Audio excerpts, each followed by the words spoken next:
PVSK కుకింగ్లో masala idli ఏ విధంగా చేసుకోవాలో చూద్దాం. ఈ రెసిపీ చాలా బాగుంటుంది, చాలా టేస్టీగా ఉంటుంది.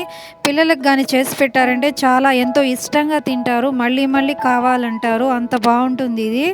ఇడ్లీని 4 ఇడ్లీని ఈ విధంగా ముక్కలుగా చేసి పెట్టుకున్నాను. 2 స్పూన్ల ఆయిల్ వేసుకుని 1 స్పూన్ జీలకర్ర వేసుకున్నాము.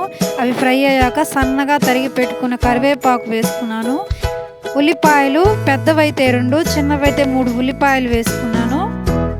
ఇవి కొంచెం ఫ్రై అయ్యాక అందులోకి అల్లం కొంచెము, వెల్లుల్లి ఒక 5-6 వెల్లుల్లిని విధంగా సన్నగా తరిగి పెట్టుకుందాము.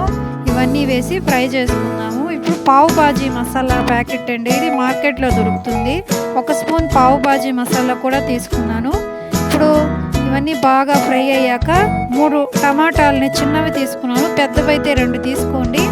ఇవన్నీ బాగా ఫ్రై అవ్వాలి. ఇందులోకి కొంచెం సాల్ట్ కూడా యాడ్ చేస్తున్నాను. ఒక 2 నిమిషాల పాటు వేయించుకోండి. టమాటాలు అన్నీ బాగా ఫ్రై అవుతాయి. ఇందులోకి 1 స్పూన్ రెడ్ చిల్లీ సాస్ వేసాను. ఇది కానీ లేకపోతే కారం అన్నా యాడ్ చేసుకోండి మీ టేస్ట్కి తగ్గట్టుగా. ఇప్పుడు పావు బాజీ మసాలా పొడి వేసాను.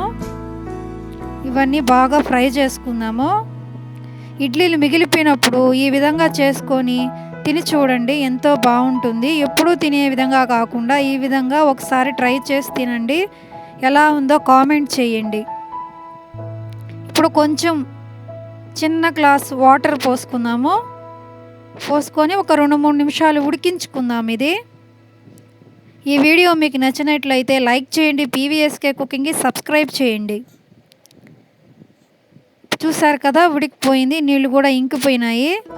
నీళ్ళని ఇంకిపోవాలి. ఇలా మనం ముక్కలు చేసుకున్న ఇడ్లీలు వేసేసుకుందాము.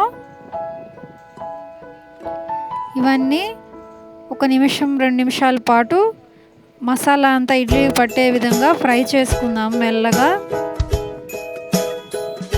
సన్న మంట మీద ఇది ఫ్రై చేసుకోండి. ఎంతో వేడివేడిగా టేస్టీగా ఉండే మసాలా ఇడ్లీ రెడీ అయిందండి.